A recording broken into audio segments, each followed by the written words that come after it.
Hi guys, we are going to start on trigonometry day 2. So before we get into the trigonometry part, we want to practice how to cross multiply. Now this is something that we've done all throughout the year, and you've done in algebra and back in middle school as well. So let's practice how to cross multiply, because that's going to be something that we need to use in the next couple of lessons. So let's remember, when we cross multiply, we go across. Doesn't matter which way you start. I'm going to go this way. R times 2 is 2R. And then 4 times 10 is 40. So to get R by itself, we divide by 2. Divide by 2. R equals 20. So 40 divided by 2, we don't know what that is. We use our calculator. 40 divided by 2. Oh, let me turn that on. 40 divided by 2 is 20. All right, so for number 2, now remember, we cross multiply. So some people like to circle them, and sometimes they like to call that the butterfly method.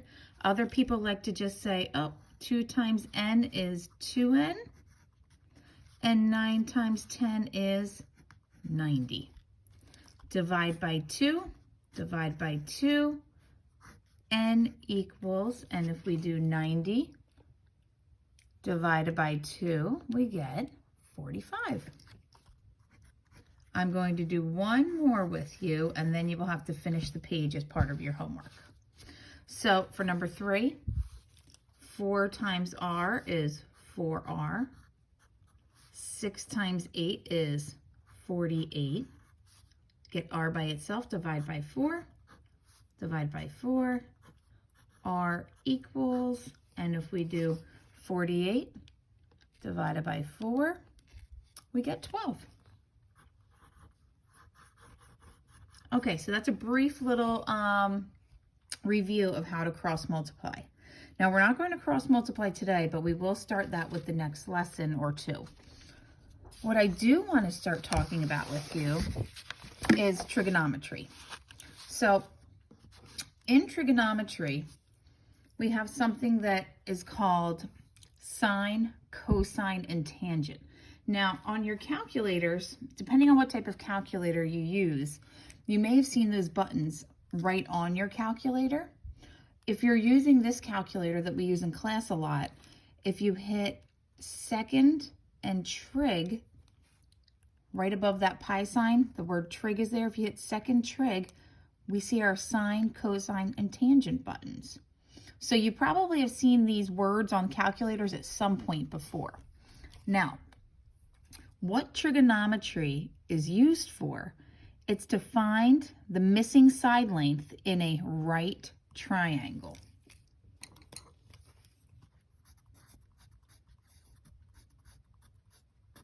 So before, we've used Pythagorean theorem to find out the missing side length in a right triangle.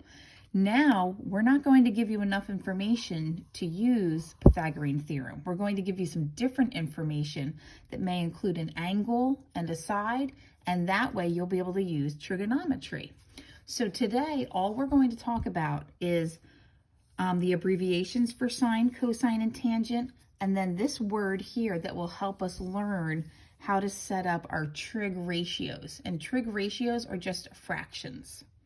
So sine, S-I-N-E, is abbreviated as S-I-N.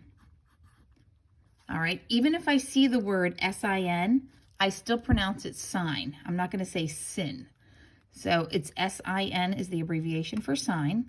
The abbreviation for cosine is C-O-S. And the abbreviation for tangent, which is different than a tangent that we've talked about before with circles, tangent is T-A-N. Okay, so sine, cosine, tangent. Now, let's look at the bottom here. All right, this will be the last part that we do, but this is a very, very important part. And in our next lesson, we will start off with this and we will review it, because what we want to do is we want to remember this word, SOHCAHTOA. All right, SOHCAHTOA. So when you do trigonometry, you have to remember a couple of different formulas, all right? And instead of having to just memorize the formulas, if you can remember how to spell this word correctly, Sohcahtoa, now you have to know how to spell it correctly. If you can remember how to spell that correctly and jot it down at the top of a test or a quiz, you'll be able to memorize these formulas very easily. So, Sohcahtoa, all right? So, S. S stands for sine. So, S stands for sine. I'm going to write it underneath. All right? Sine. O and H. If you recall in our last lesson, we labeled the sides of a right triangle. We labeled them with a hypotenuse, we labeled them with the opposite side, and we labeled them with the adjacent side. So if I'm going to talk about the letter O, O stands for opposite, and I'm going to abbreviate. H would stand for hypotenuse. So stands for sine, opposite, hypotenuse. Let's go right underneath here. What sine equals, all right, this is where the formula part comes in. Sine equals opposite over hypotenuse. Opposite over hypotenuse. So this is one formula that we're going to use.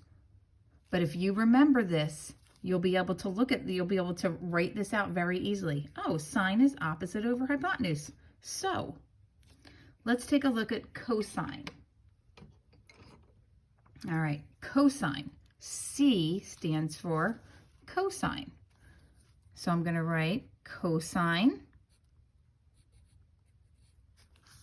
And cosine stands for something over something. Well, remember when we labeled, A stood for adjacent. Remember, adjacent meant next to. And H stands for hypotenuse. So cosine is adjacent over hypotenuse. Cosine equals adjacent over hypotenuse. Now, these may not make a lot of sense right now, and that's okay. That's not the point of our lesson here. The point of our lesson is to understand how this word SOHCAHTOA helps us learn these formulas. The next lesson is where we're going to start applying some of this. Okay, now we have TOA. So T stands for tangent. All right, and tangent, O, we said O stands for opposite. A stands for adjacent. So when we talk about tangent, tangent is opposite over adjacent. So your homework is going to be to finish the page, the previous page, the page that we just did the cross multiplying on, page 4. And then what I would do is actually take a couple of minutes and I would practice trying to memorize how to spell this word. All right, we want to memorize the correct spelling. All right, because when we label our triangles, we'll be using opposite, adjacent, hypotenuse all the time. So if you can remember SOHCAHTOA, you'll be able to figure out sine is opposite over hypotenuse, cosine is adjacent over hypotenuse, and tangent is opposite over adjacent.